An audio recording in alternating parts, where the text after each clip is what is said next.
Hello, good morning all. Uh, good morning to you. Good morning, ma'am. Good morning, ma'am. Good morning, ma'am. Very good Good morning. morning, ma'am. Very good morning. Okay, so आज हम अपनी class start करते हैं। एक minute रुको जरा। मैं आपको एक ऑप्शन दे रही हूँ, ठीक है? जब आपको बात करनी होगी आपके पास। ओके, तो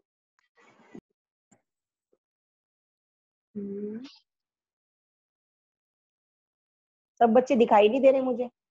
अंश, शिखर, मनन, मोहम्मद बिलाल, बेटा अपनी वीडियो ऑन कीजिए। गुड मॉर्निंग, वीडियो ऑन कीजिए। वीडियो ऑन Good कीजिए। morning, ma'am. Very good morning, video on कीजिए। Video. Good morning, ma'am. Very good morning. बेटे वीडियो ऑन कीजिए अपनी सभी। शाबाश, गुड बच्चे, वेरी गुड। ओके बेटे, आज मैं एक खास मैटर पे, एक टॉपिक पर आपसे डिस्कस करना चाहती हूँ। देखो बेटे, बहुत ही अच्छा टॉपिक लेकर आई हूँ। रेडी? बोलूं? देखो, सभी बच्चे आ गए? पहले देखते हैं सब बच्चे आ गए नहीं आ गए। ओके फाइन, इधर देखते हैं। ये कृष्णा करके, बेटे कृष्णा अपनी वीडियो ऑन करो। पावनी वीडियो ऑन करो बेटे। आयुषन, अरमान, शिखर, जब तक आप वीडियो ऑन नहीं करेंगे तो तब तक आपकी अटेंडेंस नहीं लगेगी, है ना? जल्दी से वीडियो ऑन। शाबाश। ओके, अर्नव रावत, तेजस तो दिखाई दे गए हैं। पावनी, हाँ जी, सभी दिखाई दे रहे हैं। ठीक है, चलिए अभी मैं आज आपसे बहुत ही एक इंटरेस्टिंग सा मैटर है, एक टॉपिक है, डिस्कस करने जा रहे हैं। बेटे आप सभी जानते हो कि हमारे जीवन में कितना महत्व है ना? माँ एक ऐसी हस्ती है जिनसे हमारा नाम शुरू होता है, उनके साथ हम रहते हैं। ठीक है, उनकी कई ऐसे लोग हैं बेटे जो अभी माँ के साथ नहीं हैं, किसी कारण से, किसी ना किसी पर्सनल प्रॉब्लम्स की वजह से, या कुछ बनने के कारण, मतलब बनने के लिए कुछ बाहर जाते हैं, माँ को छोड़कर जाते हैं। ठीक है, तो उन लोगों का जो दुख है, उन लोगों का जो मतलब वो जो झेलते हैं कि माँ से दूर रह रहे हैं, वो उन बातों को याद करते हैं जब वो माँ के पास थे। कुछ ऐसी चीजें हैं जो उन्हें भाव विभोर कर जाती हैं। माँ की बातें, माँ के हाथ का बना हुआ खाना, माँ की डांट जो बुरी लगती थी उस टाइम, लेकिन अब क्योंकि वो उससे दूर हैं, उन्हें वो सब याद आती है ना? तो कोई एक ऐसा पर्सन जो माँ से बहुत दूर है, माँ को बहुत मिस कर रहा है, उसके नाम एक पत्र लिखने जा रहा है। उस पत्र में वो अपनी हर बात लिखेगा जो माँ से कहना चाहता है ना? देखो बेटे, हर बच्चा अपनी माँ से बहुत प्यार करता है, माँ के साथ अटैच रहता है। और माँ माँ के प्यार की तो सीमा ही नहीं।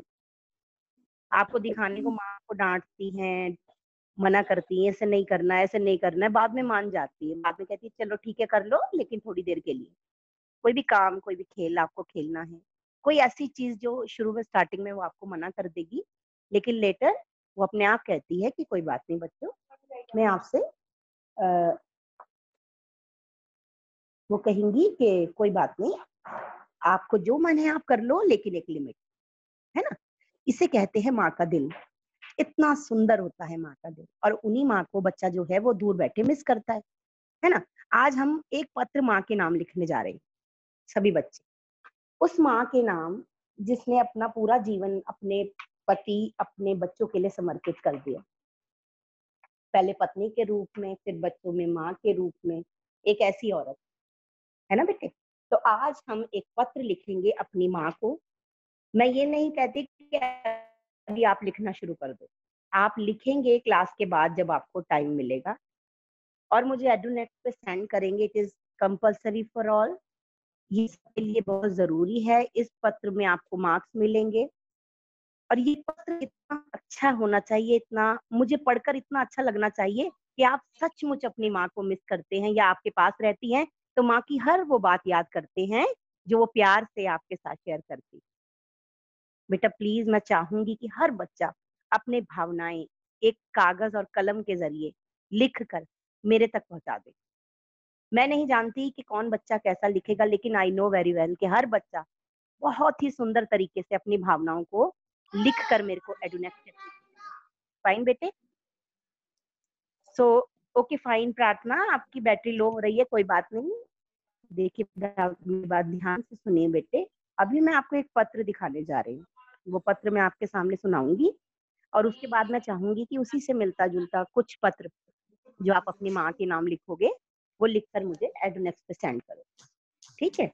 चलिए मैं आपको एक पत्र दिखाती हूँ जो एक ऐसे इंसान ने लिखा है कि वो नौकरी के कारण, मतलब नौकरी की ट्रेनिंग के कारण अपनी माँ से दूर हो गया, अपनी माँ से दूर है और क्या चाहता है बेटे, अपनी माँ की हर वो बात याद कर रहा है, हर एक पल याद कर रहा है जो उसने उसके साथ गुजारे हैं और माँ को बहुत मिस कर रहा है। मैं एक बार आपको वो पत्र जरूर पढ़ाना चाहूंगी, देखिए ध्यान से।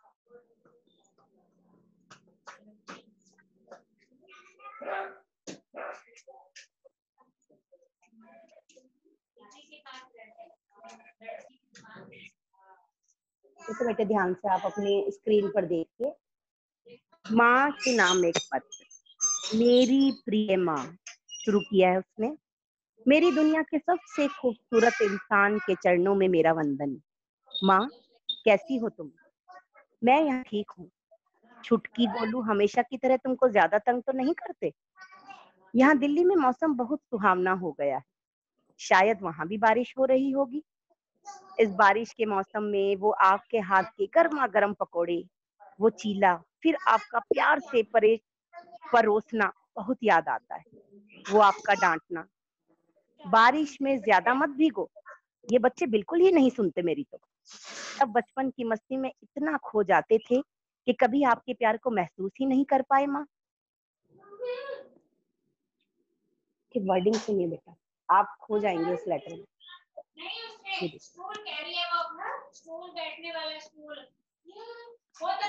आगे लिखता है, अब जब छोटी उम्र में मेरा चयन इंडियन बैंक में पर्यवेक्षाधीन अधिकारी के पद पर हुआ। पर्यवेक्षाधीन अधिकारी कहते हैं बेटे प्रोबेशन पर, यानी कि परखने के उद्देश्य से 1 साल के लिए ट्रेनिंग पर भेजा जाता है ना।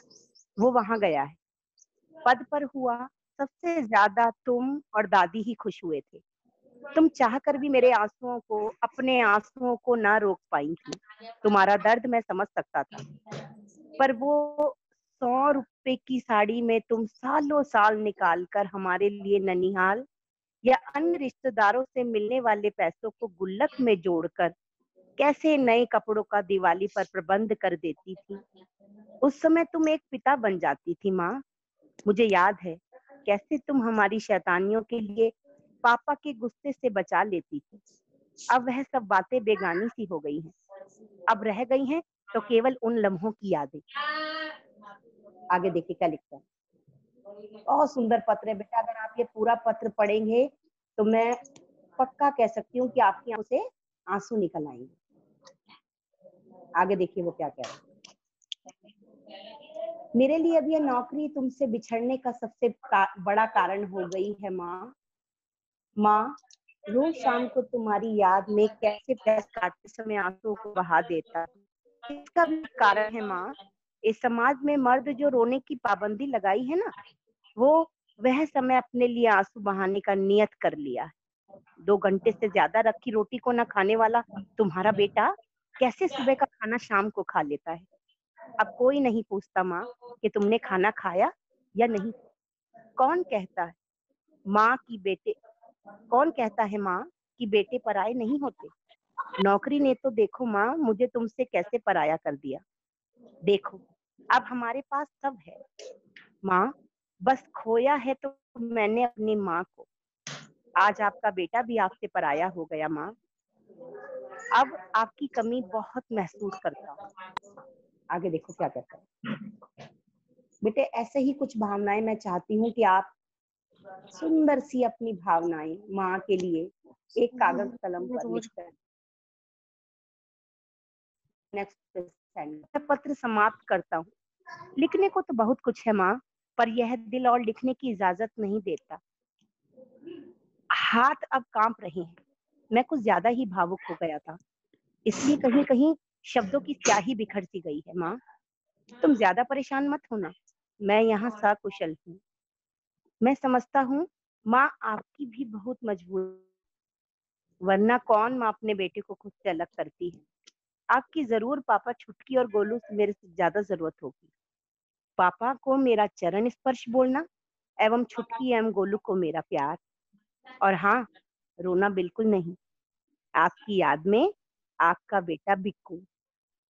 कितना सुंदर पत्र देखा बेटे आपने, कितना प्यारा पत्र एक माँ के लिए, अपनी माँ को लिखा उस बिक्कू ने जो मजबूरी में नौकरी करने बाहर चला गया। तो देखा, एक वर्ड से कितने भाव विभोर हो जाते हैं बच्चे। मैं चाहती हूँ कि आप अपनी माँ से बहुत प्यार करते हो ना, तो उनके जो जो चीजें मिस करते हो, जो उन्होंने त्याग आपके लिए किए, आप मुझे लिख कर दे दो।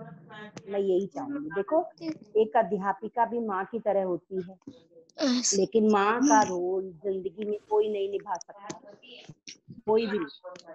माँ का स्थान आज तक नहीं ले पाया है। तो आज उस माँ के नाम हम सब एक पत्र लिखेंगे। आई प्रॉमिस यू कि मैं भी लिखूंगी। आज हम एक पत्र अपनी माँ के नाम लिखेंगे, और लिखने के बाद मैं सैटरडे तक का टाइम आपको दे रही हूँ। सैटरडे तक अपना पत्र एड्यूनेक्स के थ्रू मुझे सेंड कर दीजिए।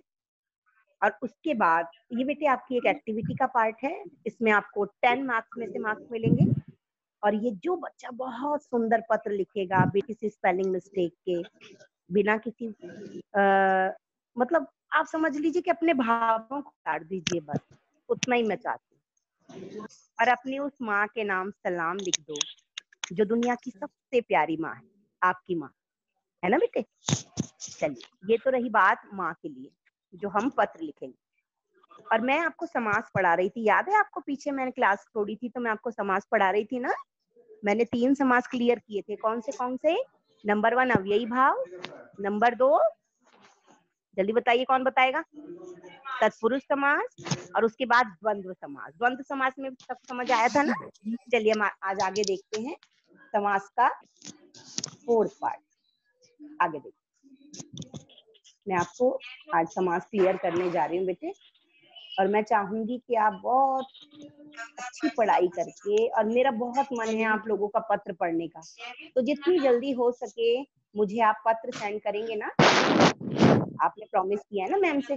हाँ, चलिए ये देखिए, ये आता है आगे आपका पत्र। मैम, पत्र नहीं, ये समास पढ़ा रही हूँ। हाँ जी बेटे, हाँ जी बेटे, हाँ जी, हाँ जी बेटे, बोलिए। मैम, ये पत्र के भी मार्क्स होंगे क्या? पत्र के ही मार्क्स है। ये जो पत्र आप लिखेंगे सैटरडे तक मुझे देंगे बेटे, इसके 10 में से नंबर मिलेंगे। ये आपका एक्टिविटी का एक पार्ट, ठीक है? ओके बेटे। देखिए, समास में आपको पढ़ा रही थी, मैं एक बार दोबारा से सारा पढ़ देती हूँ, ठीक है? समास का अर्थ है संक्षिप्त करना, अर्थात छोटा करना। उस चंद्र समान मुख वाली को बुलाओ, ये ना कहकर हम सीधा बोलेंगे उस चंद्रमुखी को बुलाओ। 2 या अधिक शब्दों के मेल से संक्षिप्त शब्द बनाने की क्रिया को कहते हैं। समस्त बेटे आवाज नहीं कीजिए, मैं बंद कर दूं आवाज। समास बनाने की प्रक्रिया से जो नया शब्द बनता है उसे सामासिक या समस्त पद कहते हैं। महान है जो पुरुष, अर्थात महापुरुष। आगे देखिए, मैंने आपको पहला समझाया था, समास के भेद होते हैं 6। नंबर 1 अव्ययी भाव, तत्पुरुष, द्वंद्व समास, बहुव्रीहि समास, कर्मधारय समास और द्विगु समास। अव्ययी भाव में मैंने समझाया था कि इसमें पूर्व यानी पहला पद प्रधान होता है और शब्द आपका एज इट इज रहता है, उसमें कोई चेंज नहीं आता। तत्पुरुष समास में मैंने आपको समझाया था कि इसमें कारक चिन्हों का लोप रहता है। लोप रहना यानी ये छिपे रहते। फिर हम आए थे, देखो तत्पुरुष के सारे कारक चिन्हों का रूप दिखाया था। फिर हम आए थे तीसरे वाले द्वंद्व समास में। द्वंद्व समास जिसमें दोनों पद प्रधान होते हैं और बीच में द्वंद्व लगा रहता है। द्वंद्व यानी योजक चिन्ह, है ना बेटे? ऐसे देखो हाइफन लगा है ना, माता और पिता। और जब हम इसको खोलकर देखते हैं तो इसमें और या लगाते हैं, है ना? चलिए नेक्स्ट, आज मैं आपको समझाऊंगी द्विगु समास। ध्यान रखिए बेटे, द्विगु समास में हमेशा पहचान करने की चीज है कि उसमें नंबरिंग हो, नंबर। जैसे नवरत्न, नव यानी 9, चौराहा, चौ यानी 4, दोपहर, 2 यानी 2, 2 संख्या, सत सही, सत यानी 7। देखो बेटे, जितने भी ये शब्द हैं जो मैंने आपको ये शब्द बताए, इन शब्दों में कहीं ना कहीं नंबरिंग छुपी है। जैसे नवरत्न, 9 रत्नों का समूह, चौराहा, 4 राहों का समूह, दोपहर, 2 पहरों का समूह। ठीक है, तो ये जितने भी समास हैं, द्विगु समास की पहचान है, उसमें हमेशा क्या रहती है बेटे, नंबरिंग रहती है। देखिए आगे देखेंगे, जिस समास में दोनों पद, अब आते हैं बहुव्रीहि समास। देखो मैं द्विगु समास का उदाहरण आपको और भी दूंगी, पहले बहुव्रीहि समझ लेते हैं। बहुव्रीहि समास वो समास होता है जिसमें हम बात तो करते हैं लेकिन पहचान किसी थर्ड वाले की कराते हैं, थर्ड पर्सन। जैसे जिस समास में दोनों पद प्रधान ना होकर कोई अन्य पद प्रधान होता है, वहां बहुव्रीहि समास होता है। जैसे गोपाल, गोपाल किसे कहते हैं,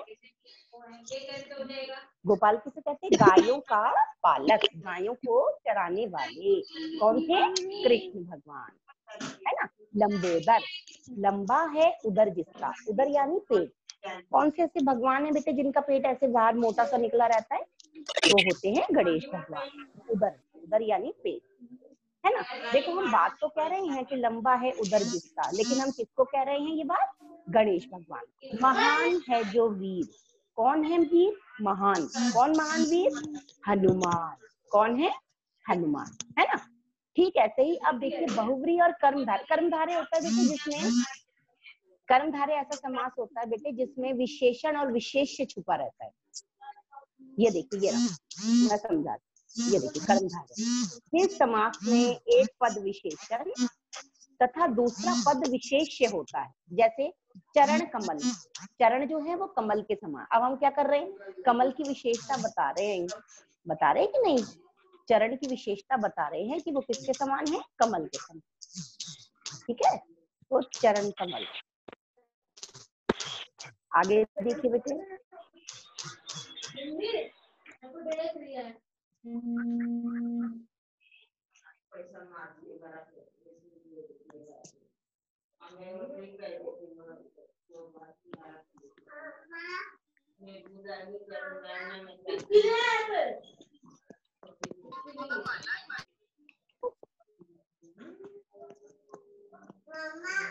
देखिए बेटे आपको समझ आया, कर्मधारय समास होता है जिसमें विशेषण और विशेष्य छुपे रहते हैं, यानी जिस चीज की विशेषता की जाए और जो विशेषता की जाए, है ना। देखिए आगे, उसको बोल मैं क्लास ले रही हूँ, फोन कर दे। द्विगु समास मैंने आपको बताया नंबरिंग होती है ना।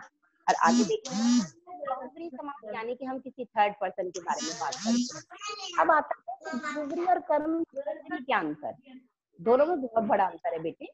जैसे कर्मधारय समास के दोनों पदों में विशेषण यानी विशेष्य होता है, जबकि बहुव्रीहि समास में दोनों मिलकर किसी तीसरे की बात की जाती है। अब आते हैं पीतांबर, तो पीत है जो अंबर। देखो बेटे पीतांबर दोनों शब्द है, लेकिन डिपेंड करता है इनको विग्रह करना, विग्रह करना यानी इनको अलग करने का जो प्रोसीजर है वो समास पे डिपेंड करता है कौन सा समास।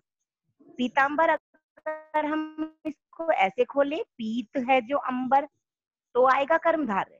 और अगर हम ऐसे खोलें कि पीत है अंबर जिसके, पीत यानी पीले, अंबर यानी वस्त्र, पीले वस्त्रों को धारण करने वाले कौन से भगवान हैं बेटे, विष्णु भगवान और कृष्ण भगवान, दोनों पीले वस्त्रों को धारण करते हैं, है ना बेटे।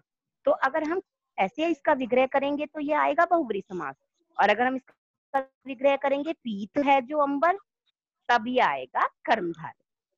पीत यानी पीला, अंबर यानी वस्त्र, वस्त्र यानी कपड़े, है ना बेटे। तो डिपेंड करता है कि हम विग्रह कैसे करते हैं। ऐसे ही बहुव्रीहि और द्विगु समास में अंतर देखिए, बहुत बड़ा अंतर है। ये देखिए नंबर 1 है, अगर हम त्रिनेत्र लिखते हैं, त्रि यानी इसमें नंबरिंग भी आ गई ना। देखो त्रिनेत्र यानी ये कर्मधारय, यहाँ 3 विशेषण है नेत्र। और अगर हम कहें कि 3 नेत्रों वाले। किनके होते हैं 3 नेत्र? कौन बताएगा मुझे? 3 नेत्र वाले भगवान कौन?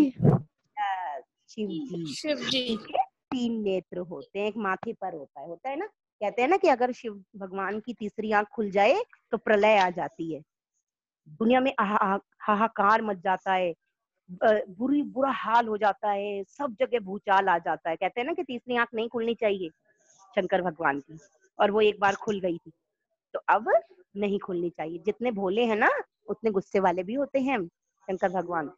भोले क्यों कहते हैं? क्योंकि एकदम से सबकी प्रार्थना स्वीकार करके इनको आशीर्वाद दे देते हैं, इसलिए भोलेनाथ कहा जाता है ना बेटे। चलिए, तो 4 भुजाएं हैं जिसकी, अर्थात विष्णु भगवान। देखो 4 भुजाएं होती हैं। चतुर्भुज 4 यानी नंबरिंग आ गई। अगर हम इसे ऐसे खोलेंगे 4 भुजाओं का समूह तो ये होगा द्विगु, और अगर इसको ऐसे खोलेंगे 4 भुजाएं हैं जिसकी, अर्थात विष्णु, तो ये बहुब्री समास। बेटे ये नोट्स मैं आपको सेंड करूंगी, आप इसको अच्छे से पढ़कर समझिएगा, और जितना इजीली पढ़ लोगे ना इतना इजीली समझ आ जाएगा, कोई दिक्कत नहीं, कोई भी डाउट नहीं रहेगा। अब इसको क्लियर करने के लिए मैं आपको वर्कशीट प्रोवाइड करूंगी। उन वर्कशीट्स को आपको 2-3 बार अच्छे से प्रैक्टिस करोगे, सारा याद हो जाएगा। अर्नव आपने वीडियो को ऑफ क्यों करी? अच्छा जी, बदमाश। देख लेती हूँ मैं, अब ऑन कर ली। शिखर ने भी खोल ली है। शैतान बच्चे है, शैतान। हाँ तो बेटे शुभ नारायण कहाँ चले गए आप? अच्छा आ गए। शुभ आपको समझ आए बेटे? ठीक है, आज आपको क्या करना है? सबसे पहले क्लासेस ओवर होते ही पत्र लिखना है। किसके नाम लिखना है शुभ? म्यूट ऑफ करो। शुभ किसके नाम लिखना है? माँ के ऊपर लिखना है पत्र। माँ के नाम, माँ के नाम है ना। Ishmeet can you please unmute yourself? Ishmeet बेटा कोई प्रॉब्लम लगती है। पावनी can you please unmute yourself? हाँ जी बेटे, आपको समझ आया? आपको पत्र कौन सा लिखना है? हाँ, सुंदर सुंदर लिख के भेजोगे ना तो मुझे पढ़ने की बहुत अपना पत्र अपनी माँ के नाम लिखोगे और मुझे सैटरडे तक। और जो बच्चे अभी आज ही लिखना चाहते हैं एज यू विश, कोई इसमें ये नहीं है कि आप आज मुझे सेंड नहीं कर सकते। जब आपका मन करे तब आप मुझे सेंड करिए, और लास्ट डेट आपकी सैटरडे। ओके, अभी anyone have any doubt here? बताइए।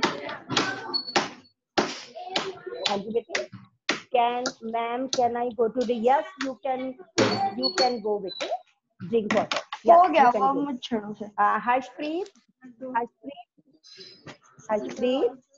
Yes ma'am. आपको समझ आया ना मैम ने क्या बताया? पावनी कहीं जा रही है। पावनी कहाँ जा रहे हो मुझे छोड़? ओके चलिए। शिखर बेटे आप दिखाई नहीं दे रहे हो। शिवान, ये सब बच्चे भाग जाते हैं ऑफ करके वीडियो। अच्छा अभी देखती हूँ कौन बच्चा है ये। खुशी, नंदिनी, तो सब बैठे रहते हैं मेरे पास, सब बैठे रहते हैं, प्यारे प्यारे बच्चे हैं। देखो अर्नव, हाँ ये देखो दक्ष म्यूट अनम्यूट योरसेल्फ बेटे।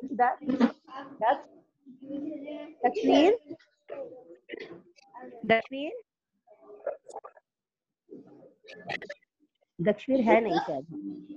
हीबा, आपको समझ आया? हीबा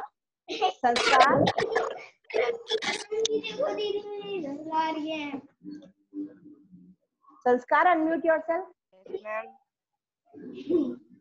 बेटे द्विगु समास की क्या पहचान होती है?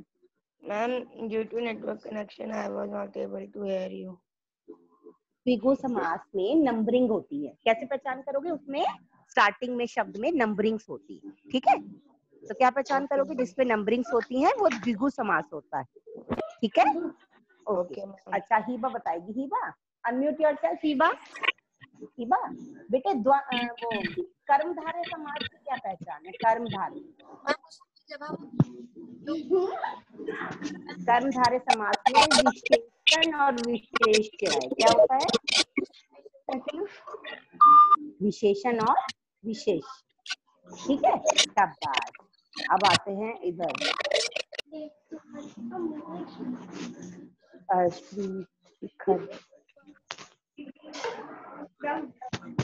शिखर शिखर शिखर क्या लिख रहे हो शिखर? आपको समझ आया बेटे? Yes ma'am. शिखर, आपको आज अपनी मम्मा के लिए पत्र लिखना है, ठीक है? Okay ma'am. शाबाश। और आपको समाज की मैं ये वर्कशीट आपको भेजूंगी, तो आपको इसको अच्छे से पढ़ लेना। अरे बाप रे, ये कौन पीछे स्पाइडरमैन आ गया है? स्पाइडरमैन है? कौन है ये शैतान बच्चा?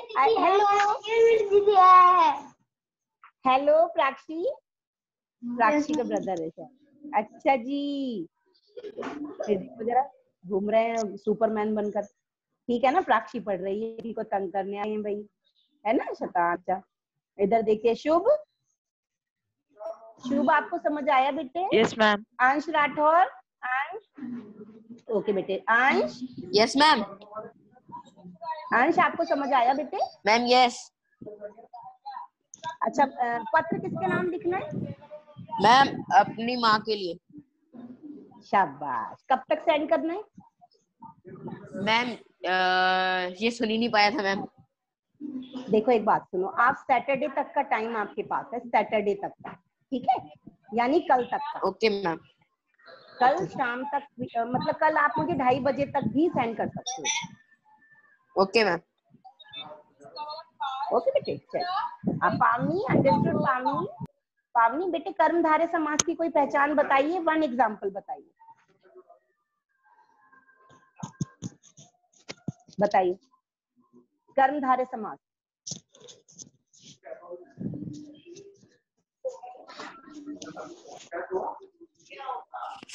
हेलो हेलो पावनी।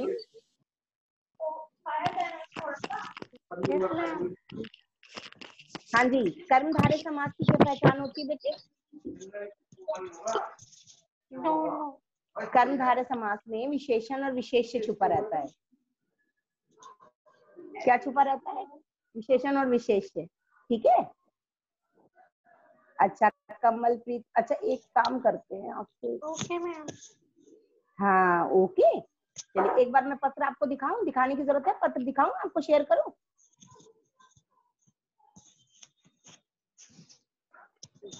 एक मिनट रुको, मैं एक मिनट रुकिए, मैं आपको दिखाती हूँ। मार दूंगी।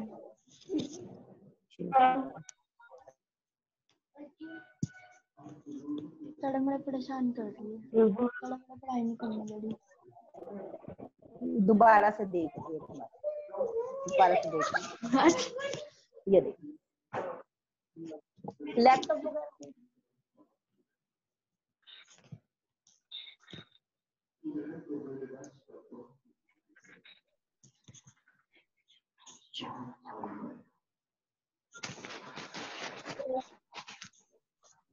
अरे ये हो गया, वो चिपक गया।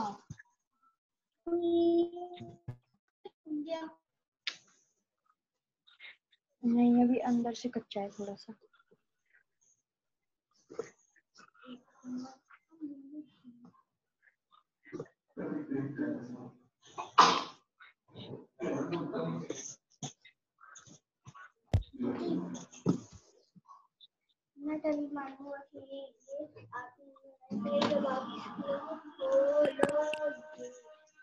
क्या?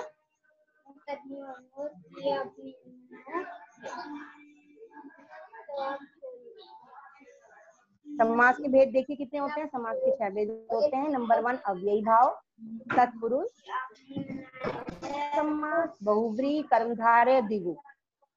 बहुत ही इन शॉर्ट में मैं बता रही हूँ। अव्ययी भाव में एज इट इज रहता है, कोई चेंज नहीं होता। तत्पुरुष समास में कारक चिन्हों का छिपे रहते हैं। द्वंद्व समास में बीच में द्वंद्व लगा रहता है, योजक चिन्ह। बहुव्रीहि समास में किसी तीसरे की बात की जाती है। कर्मधारय समास में विशेषण विशेष्य रहते हैं।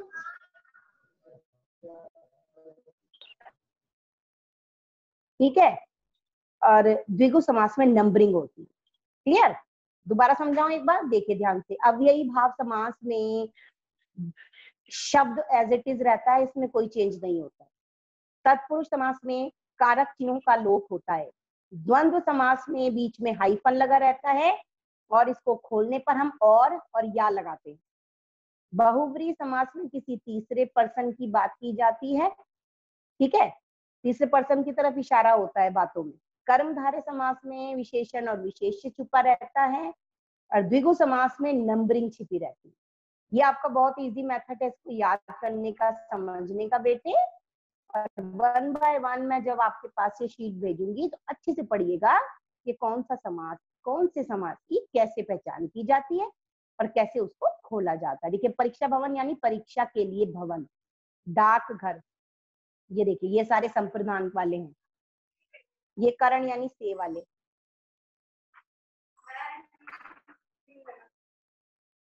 ये है परलोक गमन, परलोक को गमन,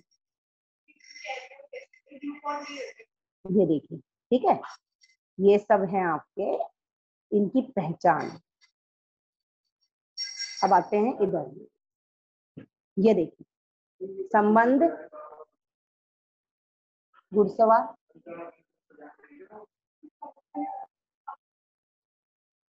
द्वंद्व समास। द्वंद्व समास देखिए इसमें बीच में क्या लगा है, बीच में द्वंद्व लगा है ना, यश और अपयश। ये देखिए, ये देखो माता पिता, यश अपयश, गरम ठंडा, उतार चढ़ाव, ये सब बीच में जो आते हैं ये होते हैं द्वंद्व। ठीक, नेक्स्ट देखिए, ये भी पूरी जो भेजा।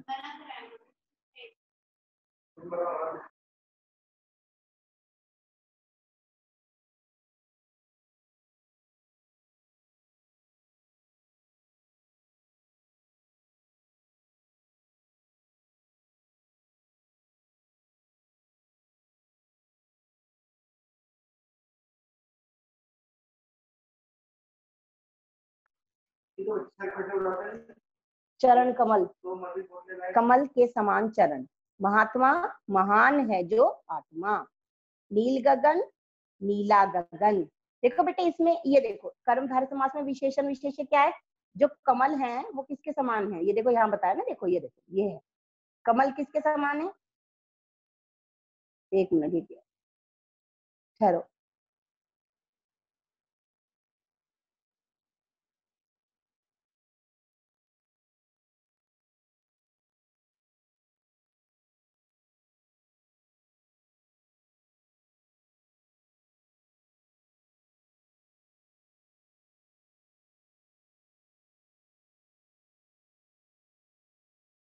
ये देखिए जो चरण जो है वो किसके समान है, कमल के समान। आत्मा जो है वो कैसी है, महान। गगन कैसा है, नीला।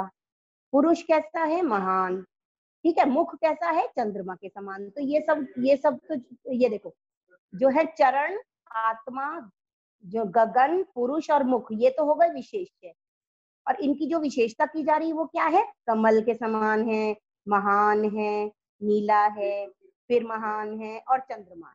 तो ये क्या हो गए, विशेष्य, विशेषण, विशेषण, विशेषता की जाए तो विशेषण और जिसकी विशेषता की जाए वो विशेष्य। क्लियर।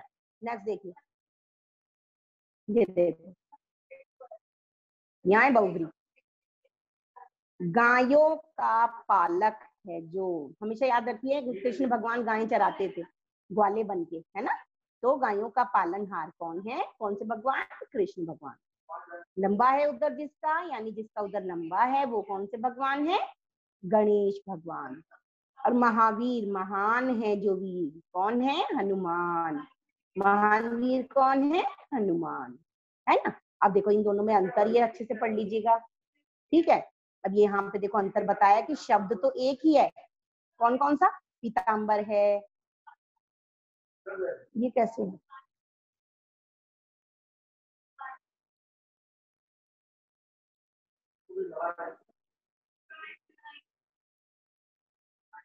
ये देखो पीतांबर एक तरह से खोलना चाहे, इसका विग्रह करना चाहे, जो पीत है अंबर, और दूसरे से तरह से करेंगे तो पीत है अंबर जिसके, दोनों में कितना अंतर है। ठीक ऐसे ही महावीर, महान वीर, फिर महान वीर है जो, ठीक है।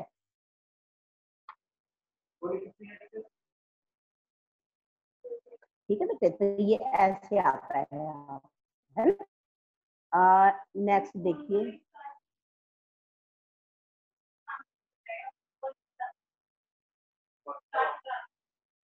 ये देखो, ठीक ऐसे ही त्रिनेत्र को दोनों रूपे में देखो और चतुर्भुज को, शब्द वही है, बस उसको आपको देखना है कि इसको अलग कैसे किया गया। अलग करने पे डिपेंड करता है आपका सम्मान। चलिए बेटे, अब टाइम हो गया है आपको बाय कहने का, ठीक है। आपको समझ आ गया है क्या करना है, पत्र लिखना है माँ के नाम और मुझे सेंड कर देना है थ्रू एडुनेट।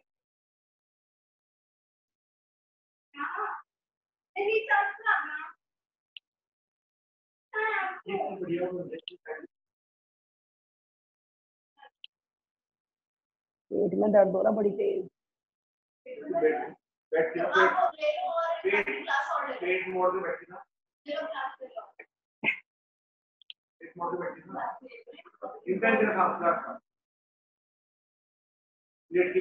एक ही तो क्लास लेनी है उसकी।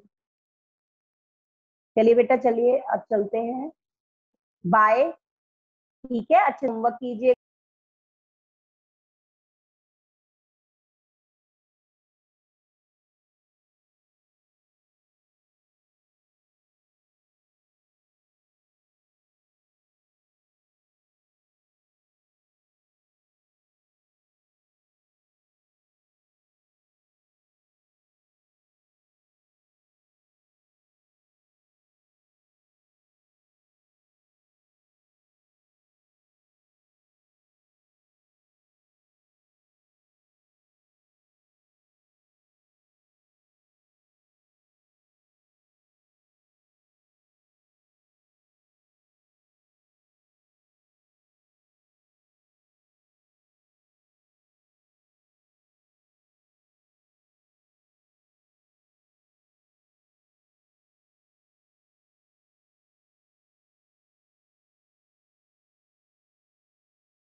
Hello,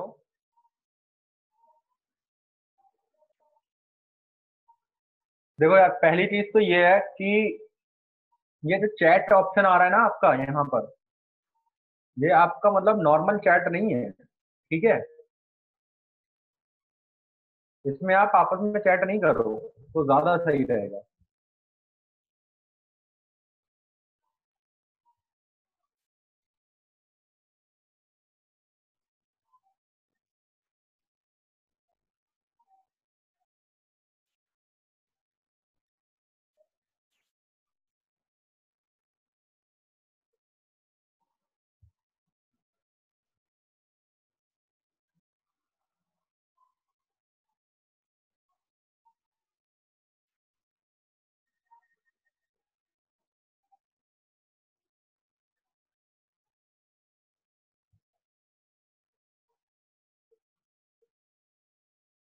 yes, now Shivansh, yes sir. कल हमने मेटल की कौन कौन सी रिएक्शंस पढ़ी थी? सर मेटल की, हाँ, सर मेटल की रिएक्शन एक Na+H2। इसलिए मैंने बताया, इसलिए मैं बोलता हूँ कि जो भी मैं बोल रहा हूँ, जो भी मैं लिख रहा हूँ, जो भी मैं टाइप कर रहा हूँ, प्लीज एक बार नोट कर लिया करो नोटबुक में किसी में। नहीं, लेकिन नोट नहीं, हम नोट नहीं करेंगे सर। और यहाँ पर तो मैं चीटिंग करने के लिए बोल भी नहीं सकता हूँ भाई तुमसे, क्योंकि मुझे दिखाई नहीं दे रहा है। अपने कैमरे के नीचे छुपा लो नोटबुक और नोटबुक में देख देख के बोलते रहो। कहीं भी छुपा सकते हो नोटबुक को। अगर नोट करी हुई चीज जो है नोटबुक में वो आप छुपा लो, मेरे सामने ऐसे ही बोलते रहो, तो मुझे तो ये लगेगा तुम बिना देखे बोल रहे हो। बोल रहा हूँ शिवान, सही बात के नहीं बोल रहा हूँ? Yes sir. ठीक है, तो प्लीज अगर नहीं नोट करते हो तो प्लीज आज से एक आदत डाल लो, मेरे ही सब्जेक्ट में नहीं। मैं अभी अभी एक और क्लास में यही बात बोल के आया हूँ, मेरे ही सब्जेक्ट में नहीं, हर किसी सब्जेक्ट में जो भी पॉइंट तुमको लगते हैं, जो भी इंपॉर्टेंट पॉइंट तुमको लगते हैं, या टीचर कोई बात कहता है कि हाँ बेटा ये इंपॉर्टेंट है, टीचर कोई चीज ये कह रहा है, ये जोर, कोई बात कोई चीज पढ़ा रहा है और जोर देके ये कह रहा है आपसे कि this is important, then you have to write. Now you are in class 8 और इसको नोट बनाने की एक हैबिट बना लो अपनी, जो कि बहुत काम आएगी आगे भी। जब भी हम कोई भी वीडियो देखते हैं या फिर कोई एजुकेशनल वीडियो देखते हैं, कभी भी, जैसे मान लिया मैं कोई टॉपिक देख रहा हूँ, या तुम जैसा ही हूँ मैं होता 8th क्लास में और मैं कोई टॉपिक देख रहा हूँ वीडियो, मतलब मैंने कोई भी सर्च करी थी, नॉर्मली गूगल पे सर्च करी या फिर मैंने यूट्यूब पे सर्च करी, तो क्या कभी तुम लोग ने सोचा है कि हम जो मैंने सर्च किया है, क्या एक बार जो मुझे उसका रिजल्ट मिला है या जो मैंने सर्च किया है उसको नोट कर लूं एक बार? कभी मुझे नहीं लगता किसी ने नोट किया होगा, कि एक आध बच्चे को छोड़ के। कभी शिवांश नोट किया, वो लोग सर्च करी हुई बात हमने नोट करी हो? सर क्या?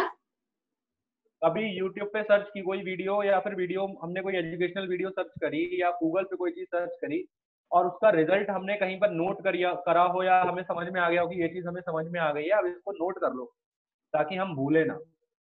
नोट करा है कभी ऐसे? करा है कभी? नो कभी सर। नहीं किया होगा, मुझे पता है, क्योंकि आदत ही नहीं है। और आदत कैसे बनेगी? जब आप अपने क्लास में नोटबुक लेके बैठोगे। ये क्लास आप लोग नॉर्मली मतलब ऐसे ही आ जाते हो कि चलो क्लास अटेंड करनी है, कर लेते हैं यार, ऐसे ही करनी है हमें। तो दिस इज नॉट अ ऐसी क्लास, वही क्लास नहीं है ये, this is the science class. और हर क्लास को एक इम्पोर्टेंट क्लास समझ के बैठो यार। तुम लोग को लगता है कि यार सर ने बड़े दिनों से लेक्चर नहीं दिया, तो आज मैं लेक्चर ही देने आया हूँ नोट पे। ठीक है, तो पॉइंट ये है कि क्वेश्चंस पर कम, नोट्स पर ज्यादा ध्यान दो। जो नोट करोगे वो हमेशा याद रखोगे, तुम लोग दिमाग में रहेगा हमेशा।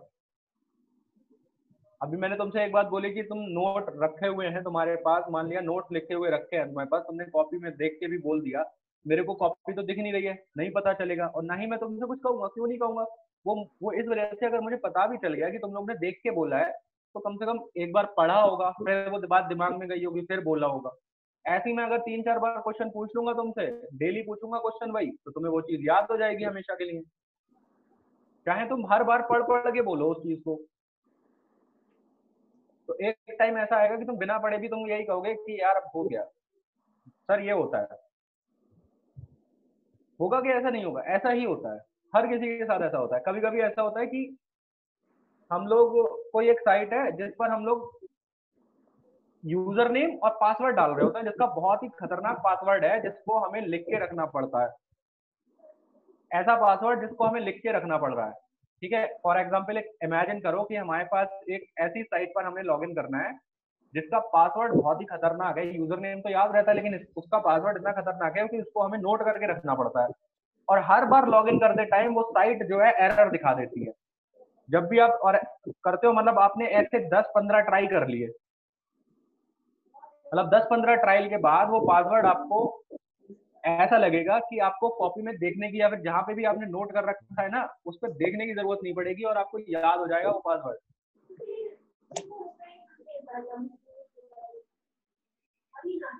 क्यों आद्या, ये बात सही है कि नहीं? याद हो जाएगा कि नहीं? Yes sir. Yes Ramit? Yes sir. तो वो इस तरीके से अगर हम लोग डेली प्रैक्टिस करेंगे, डेली लिख लिख के देखेंगे अपनी चीजों के लिए, तो क्या वो याद नहीं होंगी? या डेली हम नोट्स पे नजर मारेंगे एक, और मैं डेली तुमसे पूछूंगा, डेली तुम मुझसे पढ़ पढ़ के बोलोगे, वही चीजें बोल दोगे पढ़ के, तो उसमें क्या दिक्कत है? पढ़ के तो बोल रहे हो, कम से कम एटलीस्ट तुम लोग पढ़ तो रहे हो, याद तो हो जाएंगी वो, तुम्हें जिंदगी भर याद रहेंगी। और मेरा मकसद याद करना नहीं है, कंसेप्ट समझना है भाई। तुम लोग का भी जो मेन एम रहना चाहिए साइंस में, मैथ्स में, कंसेप्ट समझना रहना चाहिए, ठीक है। तो मेन पॉइंट क्या है कि कंसेप्ट क्या कहते हैं, कंसेप्ट समझो। वेरी गुड दीक्षांत, तुमने, मुझे पता है कुछ बच्चे ऐसे जिन्होंने मेरे पॉइंट को नोट करा हुआ है, ठीक। तो मैंने तुम लोग को बेटा बता दिया था मेटल की रिएक्शन ऑक्सीजन के साथ, मेटल की रिएक्शन वाटर के साथ, और मेटल की रिएक्शन किसके साथ बताई थी? अब कल मैंने केमिकल रिएक्शन बैलेंस भी करके बताई थी तुम लोग को, ठीक है। और मैंने मेटल की रिएक्शन ऑक्सीजन, वाटर और एसिड्स के साथ बता दी थी कि मेटल जो है एसिड्स के साथ कैसे रिएक्ट करेंगे, ठीक। मैं एक बार दोबारा से बता देता हूं कि मेटल्स जो है एसिड्स के साथ कैसे रिएक्ट करेंगे, क्योंकि वो एक बार रिवीजन हो जाएगा हमारा, ठीक है। तो मैं एक बार दोबारा से बता रहा हूँ, शिवांश प्लीज ध्यान से देखना और नोट कर लेना जहां भी तुमको लगे कि नोट करना चाहिए मुझे, ठीक है। तो मेटल्स की रिएक्शन अब मैं एसिड के साथ दिखा रहा हूँ, ठीक है। एक बहुत ही कॉमन मेटल है हमारा जो कि है Na, ठीक। हमने Na ले लिया और Na को जोड़ा हमने किसके साथ भाई, मतलब किसके साथ रिएक्शन करवा रहे हैं हम? मेटल की एसिड के साथ, जो कि है HCl, ठीक है। और इसको हमने क्या करा, क्या मिलेगा हमारे लिए यहाँ पर? NaCl, HCl और प्लस हाइड्रोजन गैस इवॉल्व हो जाएगी। ये एरो जो है वो गैस का सिंबल है, ठीक है। समझ में आ रही है ना बात? जो एरो जो है वो गैस का सिंबल है आपका। अब जरा इसको बैलेंस करो शिवांश, नोट करो, बैलेंस करो। अभी तुमसे पूछूंगा जल्दी, सब लोग अपनी अपनी कॉपीज में नोट करो, और जिसकी बैलेंस हो गई तुरंत पूछूंगा। दीक्षांत मुझे पता है, आपको पता है इसका आंसर, प्लीज एक बार दोबारा से, जिन्होंने नहीं नोट किया था कल उनसे बोल रहा हूँ मैं ये बात।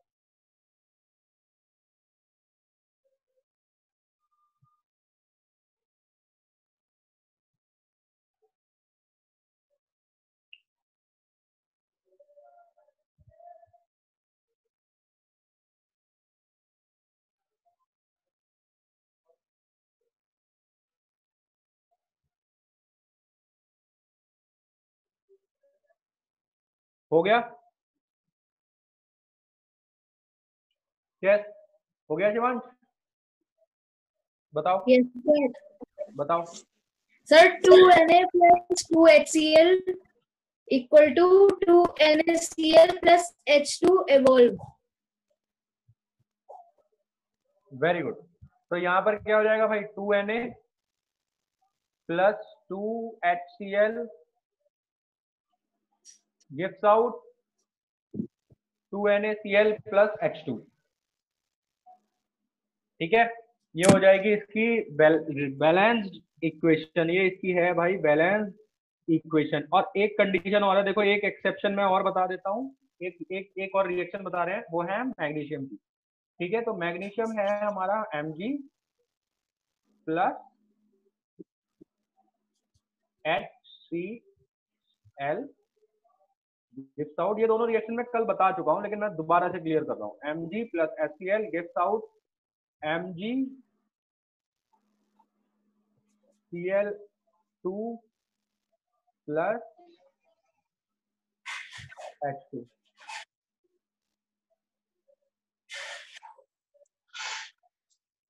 सर इसको भी बैलेंस करूं? हाँ करो।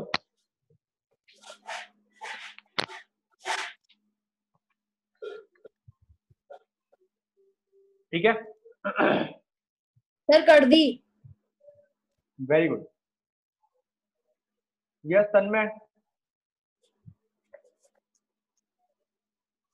हाँ सर, हाँ, Mg2HCl इक्वल टू MgCl2 तो हम इज इक्वल्स टू नहीं बोलते हैं, इसको हम बोलते हैं गिव्स आउट। गिव्स आउट मैं इतनी बार बोल रहा हूँ, तुम लोग को सुन के समझ में नहीं आ रहा कि गिव्स आउट बोल रहा हूँ मैं इतनी देर से। Mg plus HCl gives out.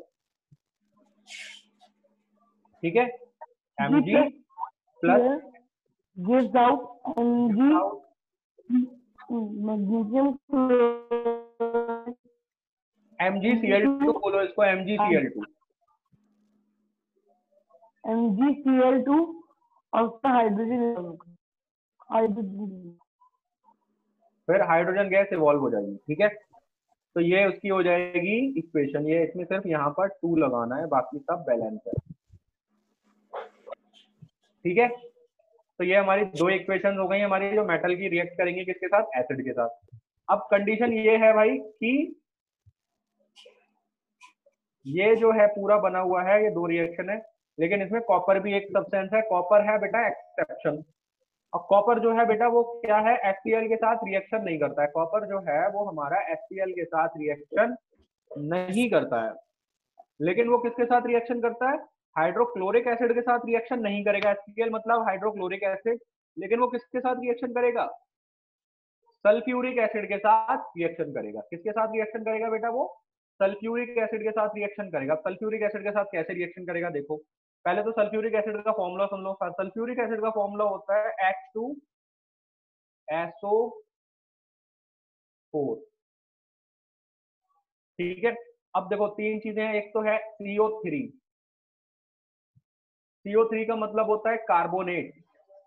OH, OH का मतलब होता है हाइड्रोक्साइड, यानी कार्बन और ऑक्सीजन के तीन एटम, कार्बन का एक, ऑक्सीजन के 3 मिला के एक बनाते हैं कार्बोनेट। ऑक्सीजन का एक, H का 1, ये बनाते हैं हाइड्रोक्साइड। और सल्फर का 1, ऑक्सीजन के 4 एटम मिलके बनाते हैं सल्फेट। क्या बनाते हैं, सल्फेट बनाते हैं।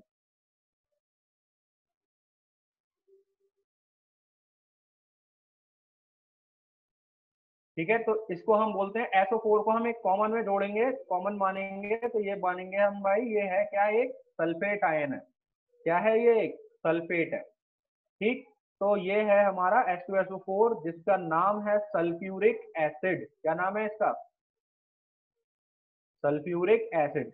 तो कॉपर जो होता है वो इसी के साथ रिएक्ट करता है सिर्फ। ठीक है, तो वो एक्चुअली में कॉपर ऑक्साइड रिएक्ट करती है सल्फ्यूरिक एसिड के साथ। देखो ऐसे CuO, ये है हमारी कॉपर ऑक्साइड। Cu है कॉपर की सिंबल, कॉपर का सिंबल है वो। Cu जो है वो कॉपर का सिंबल है, केमिकल सिंबल, केमिकल Cu। ठीक है, ऑक्सीजन का O तुम्हें पता है, plus H2SO4 gives out CuSO4 plus H2O।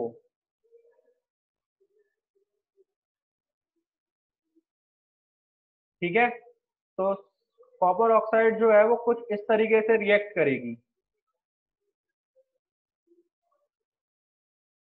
Yes आद्या, यस सर। कुछ पूछना है? नहीं सर। हैंड रेज कर रखा है ना, तो इस वजह से पूछा था। पिछले हाथ में उसके लिए। अच्छा अच्छा, ओके ओके, कोई बात नहीं। ठीक है, तो ये हमारा कॉपर ऑक्साइड जो है वो कुछ इस तरीके से हमारे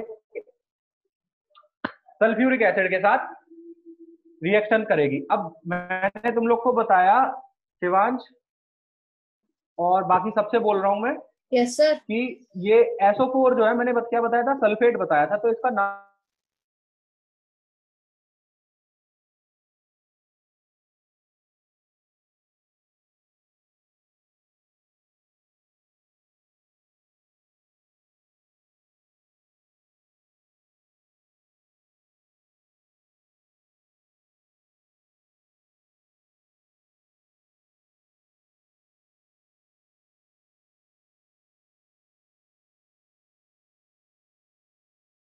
कौन सी गैस निकली थी? Yes, hydrogen sir. Hydrogen gas निकली थी। बिल्कुल सिमिलरली, जब भी हम मेटल की बेस के साथ रिएक्शन करेंगे तो भी हाइड्रोजन गैस ही इवॉल्व होगी।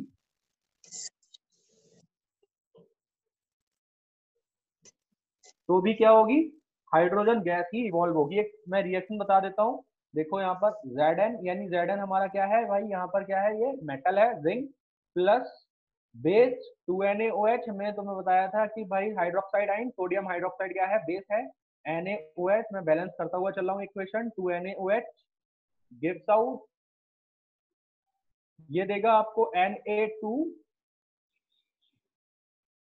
और ZnO2। इसको हम बोलते हैं सोडियम जिंकेट। इसको ये है केमिकल, इस केमिकल का नेम है सोडियम जिंकेट। ये है Na2 ZnO2 plus hydrogen gas evolve, यानी या फिर हम H2 बोल सकते हैं। सर इसे सोडियम जिंकेट कहते हैं। हाँ, सोडियम जिंकेट, इसका स्पेलिंग लिख लो, SODIUM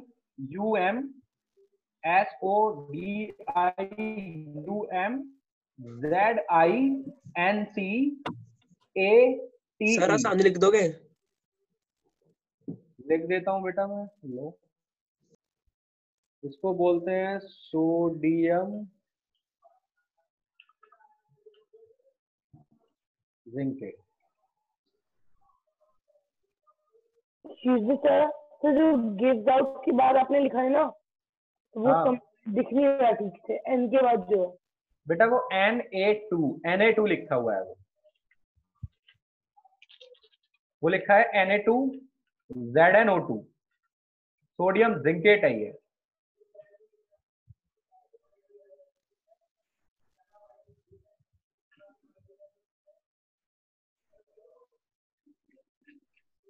ठीक है, इसमें भी हाइड्रोजन गैस इवॉल्व होगी, देख लो यहाँ पे। ठीक है, अब आते हैं बेटा हम लोग नॉन मेटल्स की तरफ चलते हैं, बढ़ जाते हैं थोड़ा सा आगे नॉन मेटल्स की तरफ। नॉन मेटल्स में क्या आता है, सबसे पहले वही चीज, ऑक्सीजन के साथ रिएक्शन। सबसे पहले क्या है, ऑक्सीजन के साथ रिएक्शन देखेंगे नॉन मेटल की। ठीक है,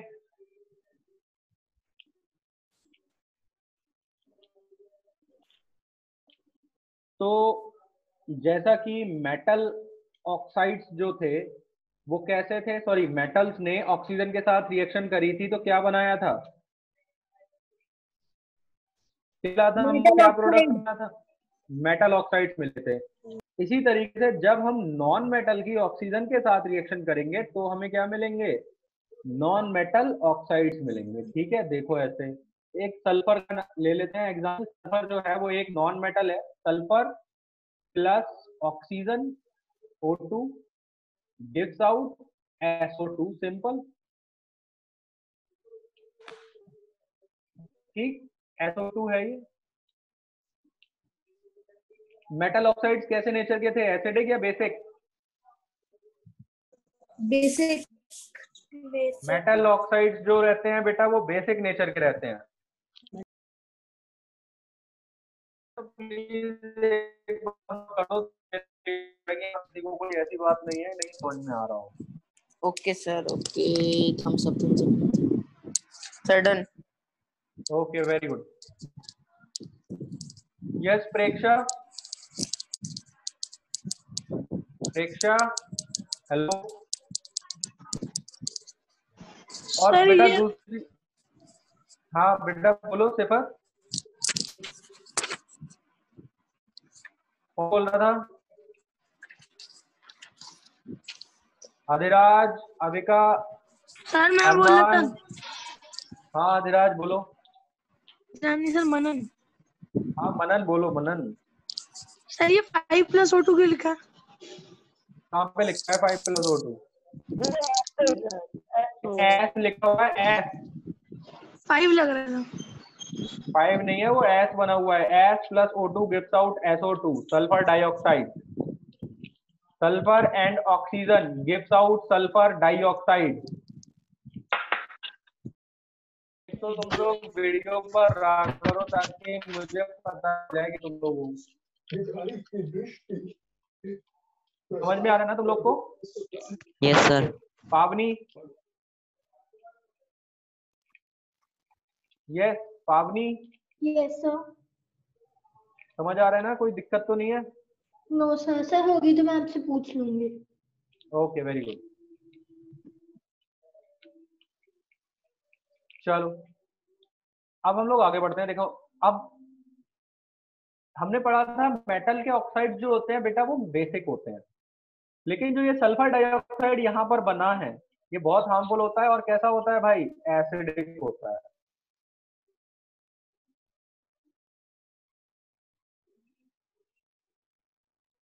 ये एसिडिक होता है, एसिडिक।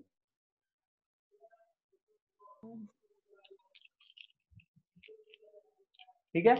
अब एसिडिक क्यों होता है? एसिडिक इस वजह से होता है क्योंकि जब ये पानी के साथ मिलता है, समझना बात को, जब ये वाटर के साथ मिलता है या फिर वाटर के साथ रिएक्शन करता है, ऑक्सीजन के साथ तो रिएक्शन करके इसने क्या बना लिया? ऑक्साइड बना लिया, नॉन मेटल ने। लेकिन अगर हम इसको आगे सल्फर डाइऑक्साइड को पानी के साथ रिएक्शन करवाते हैं इसकी, या फिर वाटर के साथ रिएक्शन करवाते हैं, तो ये बहुत ही हार्मफुल एसिड देता है जो कि होता है H2SO3। उसकी भी रिएक्शन देखो, देखो SO2 प्लस H2O, हमने क्या करा? वाटर के साथ रिएक्शन करवा ली, गिव्स आउट क्या मिलेगा अब हमें? H2SO3। सर ये 3 क्यों आया है समझ नहीं आया। 3 क्यों आया? मनन तुम कल वाली क्लास में थे? हेलो सर नहीं। तो तभी तो नहीं समझ में आ रहा है बेटा। ये इसका एटम्स हैं, 3 एटम्स हैं ऑक्सीजन के, हम इनको नहीं चेंज कर सकते। ये और इस वाले एसिड का नाम होता है, देखो H2SO4 जो था वो अलग था कंपोनेंट, वो अलग कंपाउंड था भाई, वो था सल्फ्यूरिक एसिड। H2SO3 जो है ये है हमारा सल्फ्यूरस एसिड। इसकी स्पेलिंग लिख दे रहा हूं मैं। ये जो है हमारा सल्फ्यूरस एसिड है, ठीक है। तो इसकी स्पेलिंग लिखो SULPHUROUS।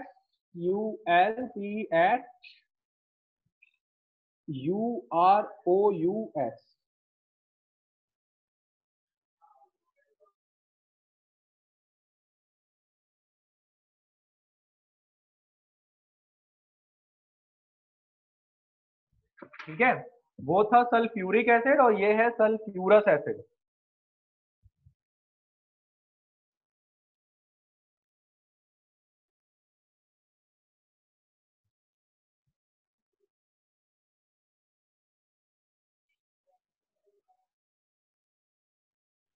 समझ आ रहा है ना कि नहीं आ रहा है?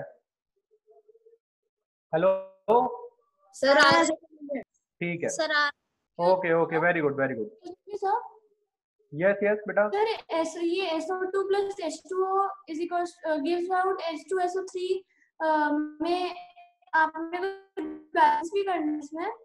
देखो जरूरत है तो करो बैलेंस। सर नहीं है जरूरत।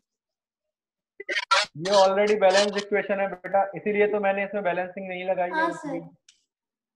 इसमें बैलेंस करने की जरूरत ही नहीं है, तो इसीलिए मैंने बैलेंसिंग Yes, sir, कुछ yes. करा ही नहीं है। ठीक है, तो देखो H यहाँ पर 2 है, यहाँ पर भी 2 है, H यहाँ पर 1 है, तो यहाँ पर भी H के एटम्स 1 है, O 2 और 1 यहाँ पर 3 हो गए, तो यहाँ पर 3 हो गए, एक्यूरेट बैलेंस हो गए दोनों तरफ के एटम हो गए। ठीक है,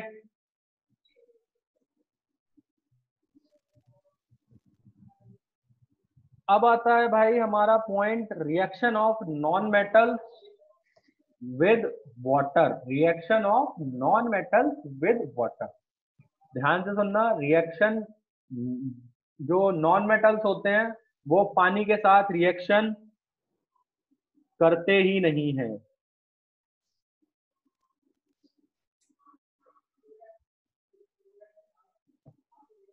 समझ में आई बात?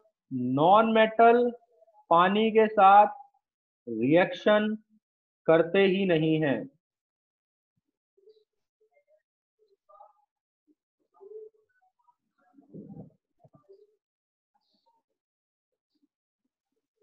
समझ में आ रही है बात Shivansh and everyone? Sir point आ गया reaction of non metal with water. ठीक है, नॉन मेटल विद वाटर में ये पॉइंट में हम क्या लिखेंगे? रिएक्शन जो है नॉन मेटल वाटर के साथ नहीं करते। Non metals do not react with water, but एक इसमें एक्सेप्शन आ गया कि ये जो है भाई एयर के साथ बहुत ज्यादा रिएक्टिव होते हैं, but are very reactive in air. Air के साथ बहुत ज्यादा रिएक्टिव होते हैं, but are very reactive in air, जिसकी वजह से देखो मैं एक एग्जांपल देता हूँ। एक फास्फोरस नाम का नॉन मेटल है, ठीक है, उसकी रिएक्शन इतनी ज्यादा तेज होती है एयर के साथ कि वो एयर में आते ही fire, it catches fire vigorously. ठीक है, फास्फोरस जो है एक नॉन मेटल है, catches fire if expose to air. अगर उसको एयर में एक्सपोज कर देते हैं तो वो उसमें आग लग जाती है फास्फोरस में। इसी वजह से उस फास्फोरस को पानी के अंदर रखा जाता है। ठीक है, ये भी जैसे हमने पोटेशियम को और सोडियम को दोनों को कैरोसिन में रखा था, उसी तरीके से फास्फोरस को वाटर में रखा जाता है ताकि इसकी जो कांटेक्ट है एटमॉस्फेरिक ऑक्सीजन के साथ वो हम बंद कर पाए। समझ में आ रही है बात? ताकि जो सर एक बार दोबारा बता दो। बेटा बता रहा हूं, phosphorus is a rapid reacting non metal. मैं बोल दे रहा हूं, लैंग्वेज में ही बोल देता हूं, phosphorus is a rapid reacting non metal that catches fire, that catches fire if exposed to air, that catches fire if exposed to air। ठीक है, नेक्स्ट पॉइंट देखो, to avoid this reaction, to avoid this reaction phosphorus is stored in water। Sir एक बार फिर से first point बता दो। First point बेटा ये है, फास्फोरस इज अ विगरसली या फिर phosphorus is a rapid reacting non metal. Phosphorus is a rapid reacting non metal. Phosphorus is a rapid reacting non-metal. So next, that catches fire if exposed to air, that catches fire if exposed to air, if exposed to air. So next, ठीक, next point है, अब point लिखो तो इसी को रोकने के लिए है ताकि ये आग ना लगे इसमें ऑक्सीजन के में जाने पर क्या करेंगे हम, उस फॉस्फोरस को पानी में डिप करके रखेंगे, ठीक है। तो दैट इज वाई, तो इसको लिखो to avoid such reaction, to avoid such reaction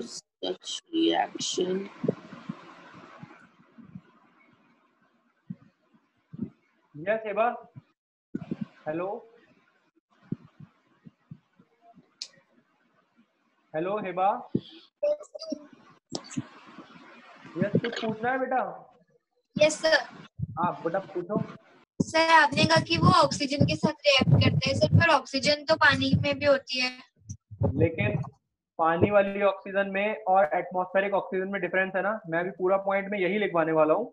phosphorus जो है पानी में स्टोर करके रखा जाता है, that cuts of its contact with atmospheric oxygen, atmospheric oxygen से उसको कट ऑफ कर देता है पानी। जैसा कि मैंने अभी बताया कि जो नॉन मेटल्स हैं वो पानी के साथ रिएक्शन नहीं करते हैं, ठीक है हिब्बा, समझ आ गई ना बात? Yes sir. ओके, तो लिखो to avoid such reaction phosphorus is stored in water, is stored in water.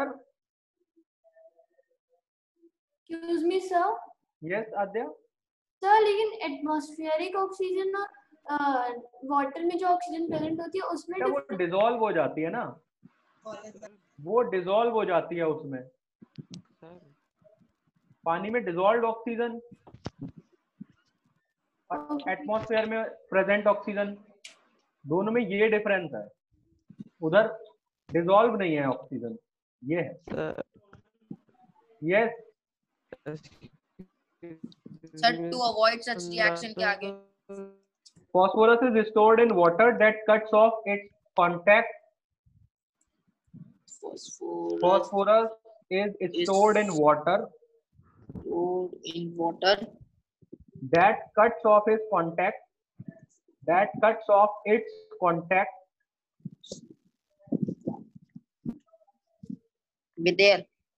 with atmospheric oxygen. इसीलिए यहाँ पे मैंने टर्म यूज करी है atmospheric oxygen, oxygen term use नहीं करी है मैंने यहाँ पर, ठीक है। हाँ बेटा सुधांग। सर वापस से समझा दो। बेटा मैंने यही तो बताया कि जो नॉन मेटल्स होते हैं वो पानी के साथ रिएक्ट नहीं करते हैं, इसी वजह से फॉस्फोरस जो है, जो बहुत ही एक रैपिड रिएक्टिंग मेटल है, जो कि एयर के कांटेक्ट में आते ही या फिर ये समझ लो एटमॉस्फेरिक ऑक्सीजन के कांटेक्ट में आते ही वो जलने लगता है। Okay sir. Catches fire automatically, ठीक है। तो अब होता क्या है कि उस फॉस्फोरस को हम लोग किस में रखते हैं, पानी में रखते हैं, stored in water, so that उसको हम क्या कहते हैं, वो उसको हम एटमॉस्फेरिक ऑक्सीजन से दूर रख पाए, ठीक, समझ आ गई बात? अब एक पॉइंट ये भी है कि जब हम H2O की बात करते हैं तो H2O जो है वो उसमें कंबाइंड है, पूरा पूरा ऑक्सीजन जो है उस हाइड्रोजन में कंबाइंड है, वो कंपाउंड है उसका ऑलरेडी, ठीक है। तो इस वजह से और वो रिएक्शन नहीं करता है उसके साथ। और कोई दिक्कत? No sir. यस आद्या, कोई दिक्कत, कोई परेशानी, कोई प्रॉब्लम? समझ आ गई ना बात सारी? ओके, और किसी को? Yes Avika, hello hello Avika. Yes sir. Okay okay ठीक है ठीक है। हेलो। हाँ बेटा ठीक है ठीक है ठीक है। तो बेटा अब हम ना आगे का पढ़ेंगे, कल पढ़ेंगे reactions of non metal with acids and non metal with basis. Okay okay sir. तो आज की क्लास में किसी को कोई दिक्कत तो नहीं है? No sir. सर कल क्या पढ़ेंगे आपने जो बोला था अभी? कल हम लोग पढ़ेंगे reactions of non metal with acids and reaction of non metals with bases. Okay sir. तो good bye class, I am leaving now. ठीक है, टाइम भी ओवर हो गया है, अब सिर्फ 2 मिनट ही रह गए हैं टाइम ओवर होने में। बाय बाय बेटा, bye bye bye. Sir. Okay, good bye. Bye sir. Okay okay bye okay sir. बेटा, बाय बाय।